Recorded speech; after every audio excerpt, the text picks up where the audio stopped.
आप सभी को मेरा नमस्कार। मैं प्रवीण सोनी अपने YouTube चैनल पर आप सभी का स्वागत करता हूं और आज की इस वीडियो में हम बात करेंगे HPSC की कंप्लीट इंटरव्यू प्रोसेस के बारे में। जी हां, यदि आपका HPSC subject knowledge test qualify हो गया है और अभी हाल ही में HPSC ने आपका इंटरव्यू कंडक्ट करवाना है, तो आपके माइंड में बहुत सारे क्वेश्चन आते होंगे कि HPSC इंटरव्यू को कैसे कंडक्ट करवाती है, इंटरव्यू का जो पैनल होता है उसमें कितने एक्सपर्ट होते हैं, क्या साइकोलॉजी से भी क्वेश्चन आएंगे, क्या सारे सब्जेक्ट से पूछे जाएंगे, ड्रेस क्या होनी चाहिए, और सबसे बड़ी बात कि HPSC इंटरव्यू प्रोसेस के दौरान निष्पक्षता रखती है, फेयर इंटरव्यू हो रहे हैं और कितना कोऑपरेट HPSC आपके साथ करती है। तो जितने भी आपके क्वेश्चन है इंटरव्यू को लेकर के इस वीडियो के अंदर मैं उन सब का सॉल्यूशन आपको बताने वाला हूं और मैं उम्मीद करता हूं कि इसके बाद आपको कहीं से भी ये नीड ही नहीं रहने वाली कि इंटरव्यू कैसे होता है। तो ये जानकारी आपको कंप्लीट इस वीडियो में मैं देने वाला हूं, लेकिन हाँ, वीडियो को अंत तक जरूर देखिएगा और यदि अभी तक भी आपने चैनल सब्सक्राइब नहीं किया तो पहले एक बार जाके चैनल सब्सक्राइब कर लीजिएगा। तो चलिए बात करते हैं सीधा इंटरव्यू प्रोसेस की। HPSC आपका जब इंटरव्यू लेती है तो वो 2 शिफ्टों में आपका पर डे 2 शिफ्ट, यानी कि एक 8 बजे से स्टार्ट कर देती है और एक 12 बजे से। तो 2 शिफ्टों के अंदर आपका इंटरव्यू HPSC के द्वारा करवाया जाता है। लेकिन इंटरव्यू रूम में जाने से पहले HPSC आपका डॉक्यूमेंट वेरिफिकेशन भी करती है। तो आपने सारे जितने भी आपके डॉक्यूमेंट्स हैं उनको फाइल में लगा करके सारे, एक तो यानी कि ओरिजिनल कॉपी और एक डुप्लीकेट कॉपी, तो दोनों ही लेके जाने हैं। दोनों को ही, यानी कि जो डुप्लीकेट कॉपी है उसको सेल्फ अटेस्टेड कर लेना, या आपका मन है तो गजेटेड ऑफिसर से करवाने का तो गजेटेड ऑफिसर से करवा लेना।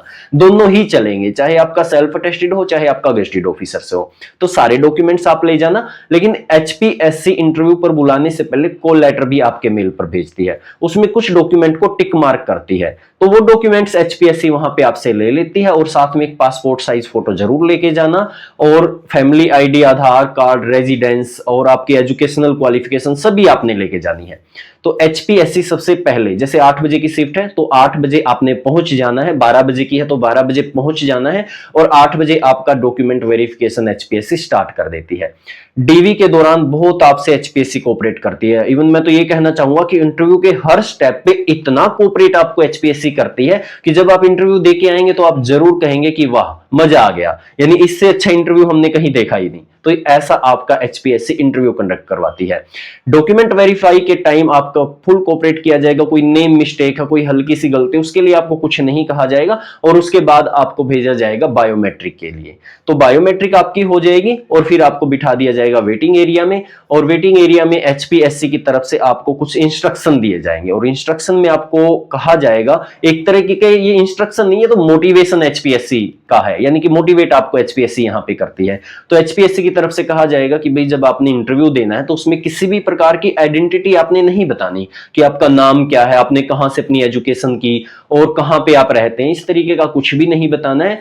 आपने अपनी आइडेंटिटी हिडन रखनी है और साथ में आपने अपना कॉन्फिडेंस दिखाना है, यानी कि सब्जेक्ट नॉलेज टेस्ट हो गया है आपका, पहला स्क्रीनिंग हो गया, बीएड हो गई, बहुत सारी क्वालिफिकेशन आपने की है, सब्जेक्ट का नॉलेज तो आपको है, लेकिन ये वो स्टेप है जहां पे आपने कॉन्फिडेंस दिखाना है और आपको बेस्ट ऑफ लक कह के फिर आपको इंटरव्यू के लिए आगे भेज दिया जाएगा। मैं हर स्टेप को बिल्कुल बारीकी से इस वीडियो में आपको बताने वाला हूं, तो इस वीडियो को अंत तक जरूर देखिएगा। आपके सारे ही स्टेप आपको समझ आ जाएंगे कि HPSC कैसे आपका इंटरव्यू लेती है। उसके बाद आपको ऊपर भेज दिया जाता है, क्योंकि ऊपर ही आपका इंटरव्यू होता है जो फर्स्ट फ्लोर है। उसके बाद आपको एक रूम में भेजा जाएगा और उस रूम में आपको कहा जाएगा कि भाई ये 4 बॉक्सेज हैं और इन बॉक्सेज के अंदर कुछ चिट रखी है, चिट यानी स्लिप, और उनके ऊपर आपके कमेटी का नाम लिखा हुआ है। तो आप इनको घुमाइए और आप घुमा के अपनी मर्जी से किसी भी बॉक्स से एक चिट उठा लीजिए, यानी यहां भी HPSC आपके ही ऊपर छोड़ती है, अपनी तरफ से कुछ भी नहीं करती। क्योंकि कई बार ऐसा हो जाता है कि आपने मेरी ये कमेटी दी, यहां तो गड़बड़ थी ये कमेटी, तो आपको चूज करने का ऑप्शन आपके पास है। आपका ये किस्मत है, आपका लक है कि जो आप चिट उठाएंगे तो उस कमेटी के पास आप जाएंगे। वो कमेटी कैसी है तो वो आपके ही लक पे डिपेंड करता है।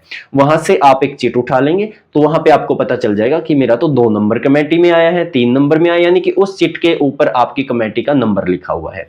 फिर आपको वहां पे एक बैच दे दिया जाएगा, उसको आप टोकन कह लीजिए, बैच कह लीजिए, जो आपको गले में डालना है। तो उसके ऊपर कुछ डिजिट लिखे होंगे, 407, 376, 802, इस तरीके के डिजिट। अब वही आपकी पहचान है। जी हाँ, आपकी आइडेंटिटी वही रहने वाली है, यानी कि आपका जो बैच है, जो टोकन है, वो नंबर ही आपकी सब पहचान होगा, उसी के आधार पे आपके नंबर लगने हैं। फिर आपको एचपीएससी की तरफ से बेस्ट विश कह के भेज दिया जाएगा कि अब आप अपना इंटरव्यू दे लीजिए। लेकिन जैसे ही आप अपनी कमेटी का जो आपने सिलेक्ट किया है उसके बाद निकलेंगे, तो वहां पे एचपीएससी ने एक बहुत शानदार व्यवस्था कर रखी है।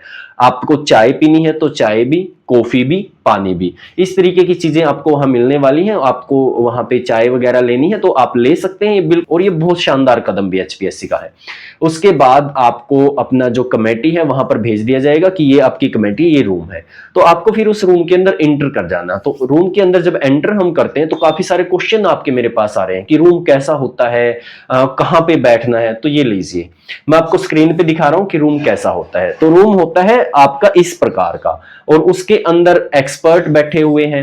4 एक्सपर्ट होते हैं या 5 भी हो सकते हैं। सबके सामने एक एक लैपटॉप आपको मिलने वाला है, और आपकी जो सीटिंग है वो एक वुडन चेयर रखी हुई है, उसके सामने एक वुडन टेबल है, छोटा साइज में है वो, और उसके ऊपर ग्लास लगा हुआ है। तो जैसा आप देख ही रहे हैं, आपके सामने है, तो इस तरीके का आपका रूम होने वाला है। तो फिर आपको अपने रूम के अंदर जाना है, और रूम के अंदर फिर चेयर के पास जब आप खड़े हो जाएंगे तो एचपीएससी के जो मेंबर हैं, जो इंटरव्यू पैनल है, आपकी कमेटी है, वो आपको कहेगी कि बेटा बैठ जाइए।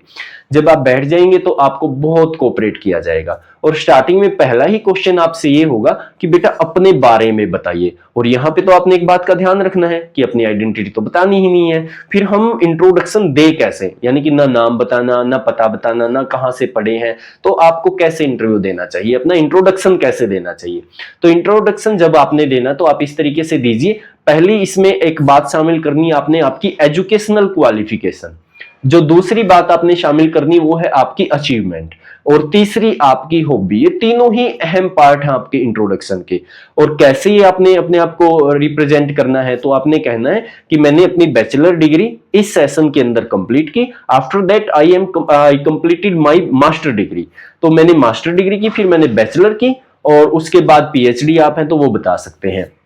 तो पहले जो आपने लेना पहले पार्ट में, वो आपका एजुकेशन के बारे में बताना है। जरूरी नहीं कि हम सेशन ही बताएं, तो आपकी मर्जी इसको कैसे बताते हैं। तो ना अपना नाम बताना, ना पता बताना, सीधा बताना है कि मैंने बैचलर इस टाइम की, मैंने मास्टर में की, और इस सब्जेक्ट से की, और उसके बाद मैंने बीएड, क्योंकि मुझे टीचर ही बनना था इसलिए मैंने बीएड की तरफ मैं मूव हुआ। तो उसके बाद मैंने ये कोई पीएचडी है तो वो बता सकते हैं। उसके बाद सेकंड जो पार्ट है वो है आपका अचीवमेंट। अचीवमेंट में आपने बताना कि मेरा एचटेट क्वालिफाई है 2 बार है तो 2 बार, सीटेट क्वालिफाई है, नेट क्वालिफाई है, या गोल्ड मेडलिस्ट आप हैं तो वो भी आपको बताना चाहिए, या कोई और अचीवमेंट आपकी, गेट आपने कर रखा तो गेट बताना चाहिए। तो इस तरीके की जो भी आपकी अचीवमेंट आप बताना समझते हैं कि ये ठीक रहेगा, तो वो आपने अचीवमेंट बतानी। तीसरा पार्ट क्या होगा, तीसरा आपकी हॉबी, और ये भी मस्ट है, क्योंकि कई लोग कहते हैं हॉबी तो बतानी ही नहीं चाहिए। तो फिर क्या बताना चाहिए, अगले वाला जो बैठा हुआ है एक्सपर्ट, वो आपके बारे में जानना चाहता है, और जब आप उसके अपने बारे में जितना अच्छा बताते हैं उसके ऊपर उतना ही अच्छा एक्सप्रेशन जाता है।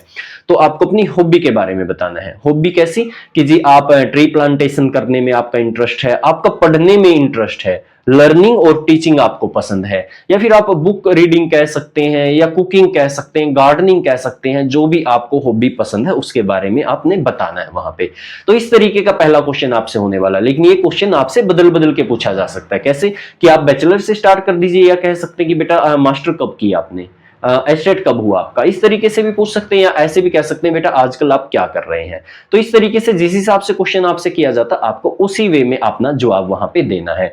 लेकिन डरना नहीं है, कॉन्फिडेंस रखना है, और साथ ही में आपके साथ एचपीएससी पूरा कोऑपरेट करने वाली है। जितने भी आपके डर हैं वो आप निकाल दीजिए। उसके बाद आपसे किए जाएंगे आपके क्वेश्चन, यानी कि इंटरव्यू में जो क्वेश्चन पूछे जाने हैं, जो भी आपका सब्जेक्ट है, ज्यादा तो सब्जेक्ट से ही होने वाले हैं, क्योंकि आपसे एक उसमें इंटरव्यू में हो सकता है कि एक साइकोलॉजिस्ट हो जो आपसे चाइल्ड डेवलपमेंट पेडागोजी पूछेगा, साइकोलॉजी नहीं पूछेगा कि ये थार्नाडाइक ने क्या किया, पेवलोव ने क्या किया, सिगमंड फ्राइड ने क्या किया, बंडूरा वाल्टर का क्या सिद्धांत है, ये आपसे नहीं पूछा जाना। आपसे सिचुएशनल बेस्ड क्वेश्चन पूछे जाएंगे, और वो भी 1 या 2 मुश्किल से। जो ज्यादा ध्यान रहेगा वो रहेगा आपका सब्जेक्ट के ऊपर। तो आपसे 1-2 क्वेश्चन पूछे जाते हैं। आजकल कई मैं चैनल देख रहा हूं, बड़ी बड़ी जो हवा बना रखा जिन्होंने इंटरव्यू का, इंटरव्यू में एनईपी का ये वो पता नहीं 1-1, 2-2 घंटे के जो एनईपी पे ही लेक्चर होते हैं, ऐसा एचपीएससी नहीं करती। ये सिर्फ हवा बना रहा है ताकि आप उनके बैचेज परचेज कर सको, ऐसा कुछ भी नहीं है। एनईपी से ही मैं बता देता हूं, 3 से 4 क्वेश्चन मुश्किल से पूछे गए हैं, क्योंकि कम से कम हजारों बच्चे हैं जो मुझसे एक्सपीरियंस अपना शेयर करते हैं इंटरव्यू का, क्योंकि मैं उनको गाइड करता हूं, फ्री ऑफ कॉस्ट ही करता हूं लगभग। तो वो बच्चे बताते कि एनईपी से क्वेश्चन क्या पूछा गया, कि एनईपी की फुल फॉर्म क्या है, एनईपी में क्या फार्मूला, जो 5+3+3+4 का फार्मूला है, एनईपी कब तक हरियाणा में लागू हो जाएगी। तो इस तरीके के बस बेसिक से क्वेश्चन एनईपी से पूछे जा रहे हैं और डीप नहीं जा रहे। क्योंकि क्यों नहीं जा रहे? क्योंकि उनको भी पता है, वो भी एक्सपर्ट है, उनको पता है बेटा अभी ये बच्चा टीचर नहीं बना है, अभी ये टीचर बनने के लिए प्रोसेस में, तो इसको कहां से कंप्लीट एनईपी का पता होगा। तो जितना बेसिक सा नॉलेज होता है वही पूछते हैं आपसे। साइकोलॉजी की बात करें, साइकोलॉजी में बड़े बेसिक क्वेश्चन 1-2 पूछा जा सकता है। जैसे कि आपका केमिस्ट्री सब्जेक्ट है, तो आप केमिस्ट्री को कौन से अच्छे टीचिंग मेथड से पढ़ा सकते हैं, पीछे बच्चे शोर कर रहे हैं, इस सिचुएशन में आप कैसे हैंडल करेंगे, टीचर की क्या रिस्पॉन्सिबिलिटी होती है, आप टीचर बनके क्या आप यूनिक कर सकते हैं। तो इस तरीके के बहुत बेसिक से क्वेश्चन, और वो भी जरूरी नहीं कि सबसे ही पूछे जाएंगे, सब्जेक्ट जरूर पूछा जाएगा। तो सब्जेक्ट का अपने प्रॉपर ध्यान रखना है, यानी कि चाइल्ड पेडागोजी आप पढ़ो, हरियाणा जीके पढ़ो, बेसिक नॉलेज, कुछ भी नहीं। हरियाणा जीके में भी ऐसे क्वेश्चन पूछे गए हैं, हरियाणा कब बना, हरियाणा जब अलग हुआ तो कौन से स्टेट से हुआ, मेवात कैडर जो है उसको अलग क्यों बनाया गया, इस तरीके के एजुकेशन मिनिस्टर कौन है। तो इस तरीके के बहुत आसान, और नेशनल जीके का तो बहुत कम पार्ट होता है, जैसे एजुकेशन मिनिस्टर पूछ लिया, या कुछ हुआ है तो कोई खास घटना घटी है तो वही पूछते हैं। बाकी ज्यादातर यही हुआ है। मैं बात करूं तो मैक्सिमम जो संभावना वो आपके सब्जेक्ट की ही है। आपने सब्जेक्ट पर से अपना ध्यान तो बिल्कुल नहीं हटाना है, सब्जेक्ट की तैयारी बहुत अच्छे से करनी है, क्योंकि यदि 10 क्वेश्चन आपसे पूछे जाएंगे तो 10 में से 7 क्वेश्चन आपके सब्जेक्ट के रहने वाले हैं। अब हम बात करते हैं कि आपका इंटरव्यू कितनी देर चलता है, क्योंकि ये क्वेश्चन सबसे ज्यादा ही पूछा जाता है कि हमारा जो इंटरव्यू कितना रहेगा।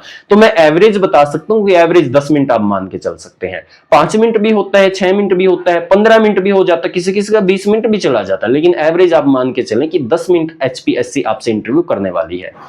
एक क्वेश्चन बहुत पूछा जा रहा है कि क्या एचपीएससी ब्लैक बोर्ड वर्क यानी कि डेमो आपसे लेगी। तो इसमें मैं आपको बताना चाहूंगा बहुत ज्यादा संभावना है कि डेमो आपसे एचपीएससी करवाएगी जब आप इंटरव्यू के दौरान जाएंगे। कुछ होते हैं कैंडिडेट जिनसे एचपीएससी नहीं लेती, लेकिन मैक्सिमम संभावना मान के चलें कि हाँ मेरे से डेमो लेगी एचपीएससी, ये मान के चले। डेमो के लिए व्हाइट बोर्ड पीछे रखा हुआ है, बिल्कुल कॉर्नर में लकड़ी के स्टैंड पे वो रखा है। साइज आप देख लीजिए, ये उसका साइज है लगभग सा, और उस पे आपको कहेंगे कि बेटा डेमो दीजिए।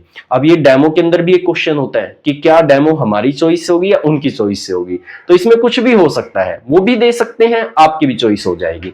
लेकिन मैं ये कहूंगा कि कम से कम 3-4 डेमो तो आप तैयार करके ही जाएं, और अच्छे टॉपिक पे करके जाएं। ऐसे टॉपिक पे नहीं जो हर दूसरा बंदा लेके जाता है, नहीं, अच्छे टॉपिक पे और डेमो लेके जाएं। और डेमो आपकी 5-7 मिनट ही होगी मैक्सिमम, उस दौरान आपसे सवाल भी पूछे जा सकते हैं, फिर आपसे क्वेश्चनिंग ही होगी। और हाँ, डेमो जब आप देके आते हैं तो ब्लैक बोर्ड साफ जरूर कीजिएगा, ये एक टीचर की पहचान होती है, उसको ऐसे छोड़ के नहीं जाना होता। तो इन छोटी छोटी बातों का जरूर आपने ध्यान रखना है। फिर लास्ट में क्या होगा, लास्ट में एचपीएससी आपको कहेगी कि बेटा ठीक है, हमने आपका इंटरव्यू ले लिया है, अब आप जा सकते हैं। और हाँ, एक बात और पूछते हैं बहुत सारे कैंडिडेट, क्या उन जो सब्जेक्ट एक्सपर्ट बैठे, क्या उनके पास हमारा सब्जेक्ट नॉलेज टेस्ट का रिकॉर्ड है, क्या स्क्रीनिंग टेस्ट के नंबर हैं? तो मैं आपको बताना चाहूंगा नहीं, उनके पास ऐसा कुछ नहीं होता। उनके पास एक ही चीज होती है, वो होता है आपका टोकन नंबर। उनको नहीं पता आपके सब्जेक्ट नॉलेज में कैसे नंबर आए हैं। तो ये तो बात फेयरिटी की है, पूरी तरीके से फेयर आपको इंटरव्यू नजर आने वाला है, और कोऑपरेट तो बहुत ज्यादा आपके साथ किया जाने वाला है। जैसे कई बार हम क्वेश्चन में अटक जाते हैं, तो एचपीएससी जो पैनल होता है, इंटरव्यू पैनल, वो आपको हिंट भी देता है कि बेटा कुछ ऐसा तो नहीं था। तो इतना कोऑपरेट भला कहां किया जा सकता है। तो ये तो एचपीएससी है जो इतना अच्छा इंटरव्यू आपका ले रही है, और इसके लिए मैं तारीफ भी करना चाहूंगा एचपीएससी की। बहुत अच्छा शानदार इंटरव्यू आपका लेती है, किसी भी प्रकार की परेशानी नहीं होती। कई बच्चे वाले मैंने देखा कि बच्चे वाली मदर होती है, छोटा बच्चा होता है, तो एचपीएससी इतना भी करती है कि जाते ही उनका इंटरव्यू करवा देती है। किसी की ट्रेन छूटने वाली, वहां पे भी एचपीएससी आपको कोऑपरेट करती है। तो बहुत कोऑपरेट आपको एचपीएससी करती है, इसकी बड़े खुले शब्दों में तारीफ होनी चाहिए। तो इसके बाद आपका जिस दिन लास्ट इंटरव्यू होता है उस डे ही आपका डिटेल मार्क्स जो वो है वो आपको शो कर दिए जाते कि इतने आपके इंटरव्यू में आए हैं। और मैं बताना चाहूंगा इंटरव्यू में मैक्सिमम नंबर कितने लगते हैं। तो मैक्सिमम 10 तो नहीं लगे आज तक किसी के, लेकिन 9.53 9.43 मेरे कुछ स्टूडेंट है जिनको मैंने गाइड किया, उनके नंबर जरूर इतने आए हैं। और बहुत सारे स्टूडेंट हैं जिनके 9+ इंटरव्यू में नंबर आए हैं मेरे क्लासेस से लेकर के, जिनको मैंने गाइड किया है। और वैसे भी चाहे गाइड भी ना किए उनके भी आते हैं। तो 9+ इंटरव्यू में नंबर आपके लगते हैं, 9.550 तक आपके लगते हैं, 50 तक। और मिनिमम आपके 3 4 मैक्सिमम आप मान के चलें कि 4 मैक्सिमम लगते हैं। वैसे तो इंटरव्यू के अंदर 1 नंबर भी लगा है, फाइन आर्ट का पहले हुआ था, लेकिन एचपीएससी मान के चलें कि मिनिमम 4 और मैक्सिमम जो है वो 9.50 के आसपास आपको देती है। तो ये आपकी पूरी कंप्लीट जो इंटरव्यू प्रोसेस थी, और मैं उम्मीद करता हूं आपको हर स्टेप बड़े शानदार तरीके से समझ आया होगा। आपको पता चला होगा कि इंटरव्यू का तो हुआ तो वैसे ही फैलाया जा रहा है, इंटरव्यू तो कुछ है ही नहीं। आपका सब्जेक्ट है, सब्जेक्ट नॉलेज टेस्ट भी तो आप दे के आए हैं, वैसे ही क्वेश्चन अब है। इतना कोऑपरेट एचपीएससी कर रही है, और इंटरव्यू कोई हवा मत माने, प्रेशर ना ले, बहुत शानदार तरीके से इंटरव्यू दे के आए, कॉन्फिडेंस आप अपना रखें। और इसी के साथ मैं आपको बेस्ट ऑफ लक जरूर कहना चाहूंगा। और हाँ, किसी भी प्रकार से मेरी जहां आपको जरूरत हो, अगर मुझे गाइड करना है, तो मेरा एक टेलीग्राम ग्रुप है, उसका लिंक मैं नीचे डाल रहा हूं, आप उसको ज्वाइन कर लीजिए, वहां इंफॉर्मेशन भी डालता हूं। वैसे भी आप मुझे मैसेज भी कर सकते हैं, कोई ज्यादा जरूरी है तो। मैं आपको हर स्टेप पे पहले ही समझता हूं कि गाइड कर देना चाहिए, लेकिन यदि फिर भी रह जाती तो आप मुझे क्वेश्चन कर सकते हैं। फिलहाल के लिए इतना ही था। आप सभी का धन्यवाद।